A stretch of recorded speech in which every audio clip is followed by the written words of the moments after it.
नमस्कार, खबरों का पंचनामा देख रहे हैं आप। मैं हूं आपके साथ पूजा। हम लेकर आए हैं देश और दुनिया की 5 बड़ी खबरें, जिस पे चर्चा के लिए मेरे साथ स्टूडियो में मौजूद हैं कैपिटल टीवी के editor in chief doctor Manish Kumar. Doctor साहब, बहुत बहुत स्वागत है आपका। धन्यवाद। सबसे पहले नजर हेडलाइंस पर। पोलैंड और यूक्रेन का ऐतिहासिक दौरा कर भारत लौटे पीएम मोदी। बैठक को जेलेंस्की ने बताया ऐतिहासिक। अमेरिका ने की पीएम मोदी के यूक्रेन दौरे की तारीफ, भारत को बताया मजबूत साझेदार।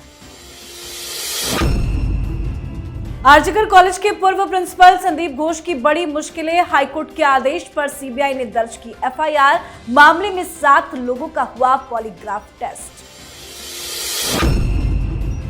महाराष्ट्र के बदलापुर की घटना के खिलाफ एमवीए का विरोध प्रदर्शन। सड़क पर उतरे शरद पवार और उद्धव ठाकरे। काला मास्क लगाकर किया विरोध प्रदर्शन।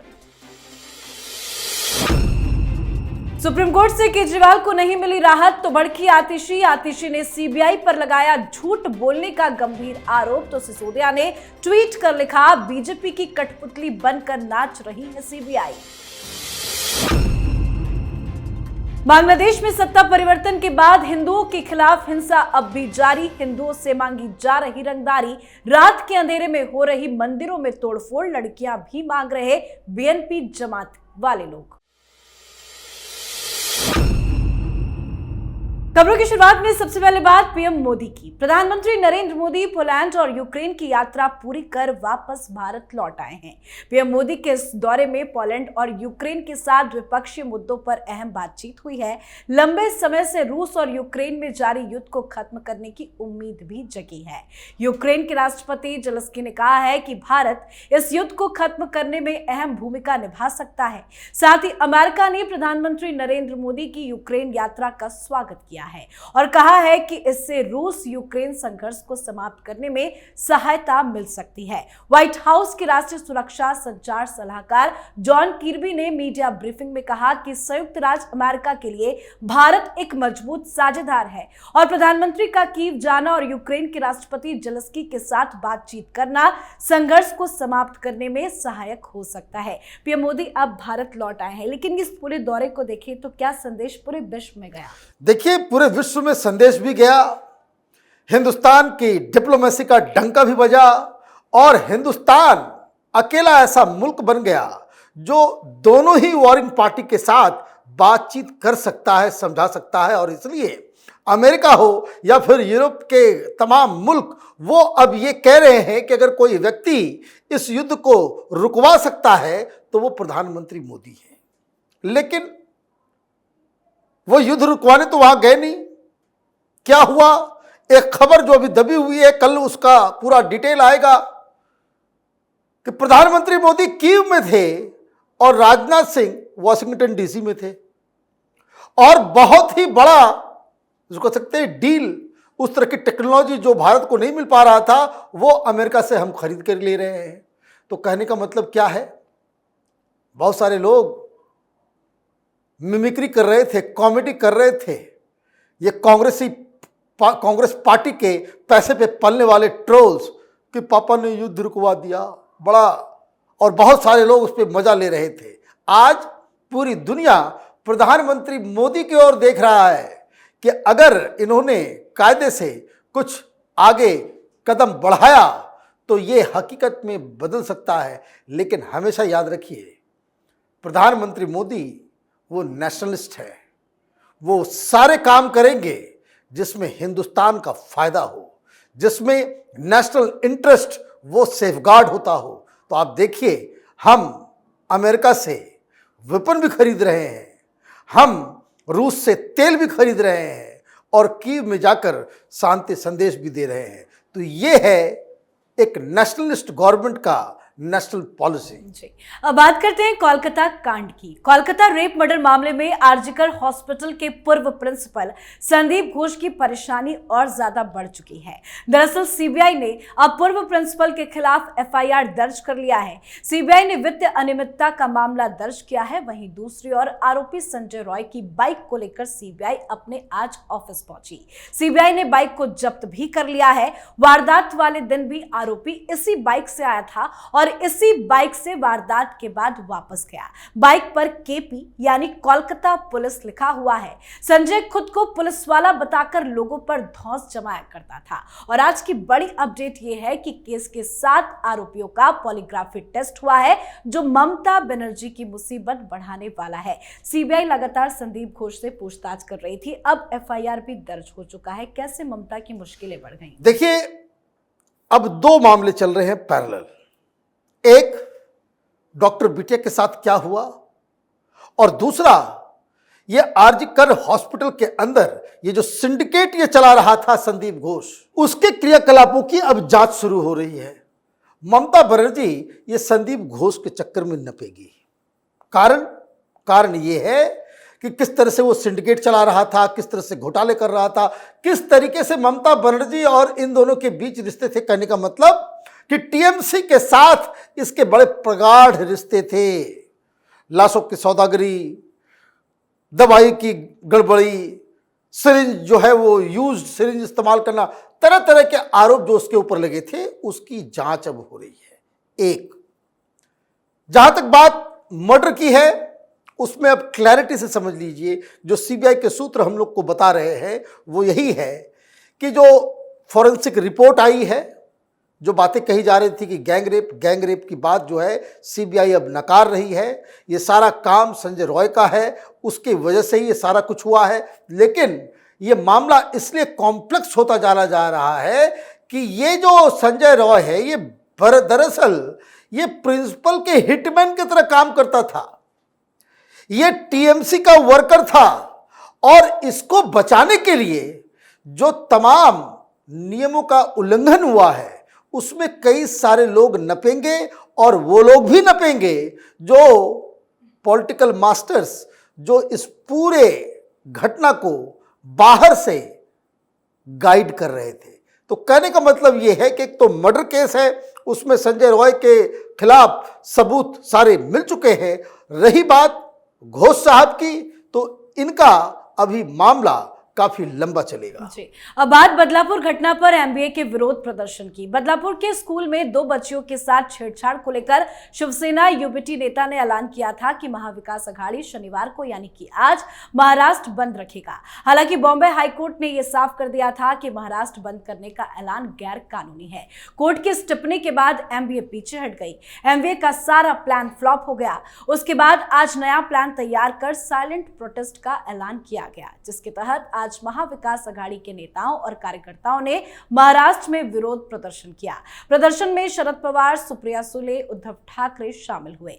मुंह पर काला मास्क लगाकर प्रदर्शन में नजर आए उद्धव ठाकरे ने कहा कि अदालत ने हमारा बंद रोक दिया, लेकिन हमारी आवाज नहीं दबाई जा सकती। महाराष्ट्र बंद का ऐलान किया गया था, हालांकि वो तो नहीं हो पाया, लेकिन साइलेंट प्रोटेस्ट किया गया है। देखिए, ये लोग चले थे महाराष्ट्र को बंद करने के लिए, इनकी जुबान ही बंद हो गई।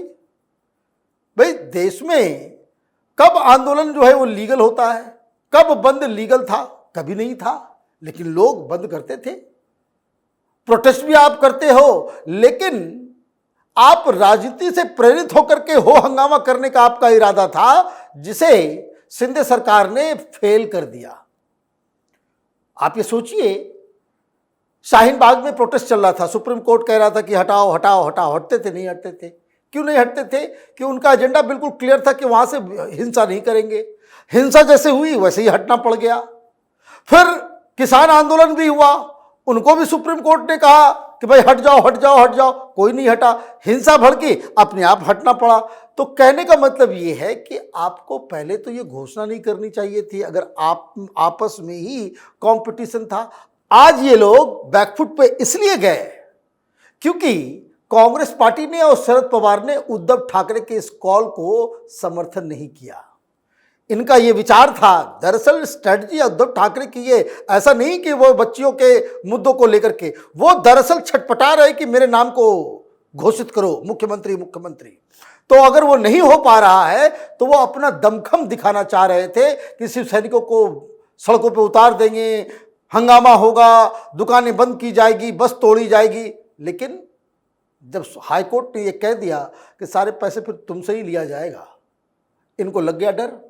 तमाम उस तरह के लीडर्स को नोटिस मुंबई पुलिस ने भेजना शुरू किया, ये लोग पीछे हट गए। पीछे इसलिए भी हटे क्योंकि कांग्रेस पार्टी ने हाथ खड़े कर दिए, शरद पवार ने हाथ खड़े कर दिए। तो ये बहुत बड़ी एक हार राजनीतिक रूप से उद्धव ठाकरे की हुई है। जी, अब बात दिल्ली की राजनीति से जुड़ी। शराब घोटाले मामले में सीएम केजरीवाल जेल में हैं। सुप्रीम कोर्ट में उनकी जमानत याचिका पर सुनवाई होनी थी, पर सीबीआई ने कोर्ट से जवाब दाखिल करने के लिए समय मांगा है, जिसके बाद कोर्ट ने इस मामले में अगली सुनवाई के लिए 5 सितंबर की तारीख तय की है।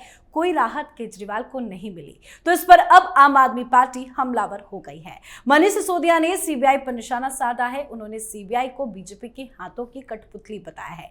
मनीष सिसोदिया ने सोशल मीडिया प्लेटफॉर्म एक्स पर पोस्ट करते हुए सीबीआई पर निशाना साधा, तो आतिशी ने प्रेस कॉन्फ्रेंस कर डाली। आतिशी का दावा है कि सीबीआई ने कोर्ट में झूठ बोला है। सिसोदिया खुद जेल में इतने साल तक रह के आए, लेकिन अब वो सीबीआई पे आरोप लगा रहे हैं। कोई बात नहीं, बेचारे के साथ बड़ा अन्याय हो गया। आम आदमी पार्टी के साथ थोड़ा सिंपैथी रखना चाहिए हम लोगों को भी। ऐसा भी नहीं कि बेचारे लोगों ने इतना पोस्टर लगा दिया था पूरी दिल्ली में, केजरीवाल आएंगे केजरीवाल आएंगे, नहीं आए। तो अब क्या करेंगे, बेचारे का दिल टूटा है इन लोगों का। दिक्कत क्या है, ये लोग हाई कोर्ट और सुप्रीम कोर्ट के ऊपर टिप्पणी करना शुरू कर दिए। क्या कह रहे हो आप कि सीबीआई ने कोर्ट में झूठ बोला और जजेस जो है वो बेवकूफ है, उस झूठ को समझ नहीं सके। This is what you are saying. यही कहना चाह रहे हैं आप। ट्वीट करने से क्या हो जाएगा, ट्वीट करने से कोई मामला। आप सीधी सीधी बात बताओ कि जो चार्जशीट में आया है क्या झूठ है इसमें। सिर्फ झूठ कह देने से झूठ नहीं हो जाता, झूठ को झूठ साबित करना पड़ेगा। भाई घोटाला हुआ है, हाँ या नहीं बता दो। घोटाला नहीं हुआ, यह हाईकोर्ट गलत बोल रही है, सुप्रीम कोर्ट के जज अपने जजमेंट में गलत लिख रहे हैं। पहली बार कोई पार्टी एक भ्रष्टाचार के मामले में आरोपी बनी है, वो भी सुप्रीम कोर्ट के कहने के ऊपर। आप कह रहे हो कि भाई कुछ नहीं हुआ है। मनीष सिसोदिया, आप बाहर आ गए हो, क्यों आए हो? इसलिए नहीं कि आप इनोसेंट हो, बरी नहीं हुए हो। आप इसलिए बाहर हो क्योंकि जो मिनिमम पनिशमेंट 3 साल का है उसका 50% आप अवधि, इतना समय तिहाड़ में काट चुके हो, इसलिए बाय डिफॉल्ट भी आपको बेल मिलना था। तो ये बेकार की बातें इन लोगों को नहीं करनी चाहिए। कोर्ट में मामला चल रहा है, दोनों बातें तो नहीं होगी कि कोर्ट पे हमको बहुत भरोसा है जी, संविधान पे हमको बहुत भरोसा है जी, और आपके फेवर में कुछ नहीं होता है तो आप कहते हो कि भाई सब कुछ बिका हुआ है। तो ये गलत ट्रेंड जो है वो झूठ बोलने में, देखिए मैं बार बार कहता हूँ, ये आम आदमी पार्टी जो है it's a gang of pathological liars and led by a supreme pathological liar. जी, चलिए बात आज की आखिरी खबर की। बांग्लादेश में सत्ता परिवर्तन के बाद हिंदुओं के खिलाफ हिंसा अभी भी जारी है। बांग्लादेश के राजशाही इलाके में रात के अंधेरे में एक शख्स मंदिर को तोड़ने की कोशिश कर रहा था। इस शख्स का नाम बप्पी हुसैन बताया जा रहा है। जिस समय रात के अंधेरे में यह शख्स मंदिर तोड़ने की कोशिश कर रहा था, उस समय मंदिर तोड़ने की आवाज से लोग जाग गए और इसे रंगे हाथों पकड़ लिया। साथ ही एक हैरान करने वाली खबर ये सामने आई कि एक हिंदू शख्स के घर 15 अगस्त के दिन 10-12 बाइक सवार चाकू, हथौड़ा और दराती जैसे हथियार लेकर पहुंचे, और जब उन्हें पता चला कि वो घर पर नहीं है तो चले गए। फिर दोबारा भी वो लोग वापस उसके घर गए, बाद में फोन करके धमकी भी दी। हिंदुओं को बांग्लादेश में जानबूझकर निशाना बनाया जा रहा है और ऐसी कई घटनाएं लगातार सामने आ रही है। कब हिंदुओं पर अत्याचार बंद होगा? नहीं बंद होगा, नहीं बंद होगा। क्यों नहीं बंद होगा, आप ये समझिए। जब बांग्लादेश में ये बवाल मचा, ये हिंदुस्तान में कांग्रेसी उसके चट्टे बट्टे तमाम लोग हैं, डेमोक्रेसी आ गई, डेमोक्रेसी लीजिए, डेमोक्रेसी आ गई। डेमोक्रेसी तो आई नहीं, वहां पे जो है मोबोक्रेसी आ गई। Mob is ruling Bangladesh. तो ये तो अलग कहानी है। उनका कोई रखवाला नहीं मिलेगा, वो इसलिए क्योंकि कल एक और खबर आई। खबर ये आई कि ये जाकिर नायक और टेररिस्टों का गुरु, उसका एक टीवी चैनल चलता था जो कांग्रेस पार्टी के समय हिंदुस्तान में बिना लाइसेंस के चल रहा था, पीस टीवी। आप ये देखिए मुसलमानों के सामने किस तरह से ये नतमस्तक होते हैं और किस तरह के कट्टरपंथियों के सामने। जाकिर नायक ये पूरी दुनिया में अपने स्पीचेस से और इस्लाम के गलत इंटरप्रिटेशन से लोगों को टेररिज्म की ओर आकर्षित करता है, टेररिस्ट बनने की एक तरह से उनका माइंड तैयार करता है, और हिंदुस्तान में आपने उसको अलाउ कर दिया। ये सोनिया गांधी और उनकी कांग्रेस पार्टी और उसकी सरकार जाकिर नायक को उठा के लेके चली गई थी लाल बहादुर शास्त्री एकेडमी, जहां IAS IPS लोगों की ट्रेनिंग होती है। तो टेररिस्टों से अब ये मालूम चला कि बांग्लादेश में वो पीस टीवी फिर से शुरू होने वाला है। इसका मतलब क्या हुआ? डेमोक्रेसी तो गई तेल बेचने, वहां पे इस्लामिस्ट हार्डकोर कट्टरपंथियों का साम्राज्य जो है वापस आएगा।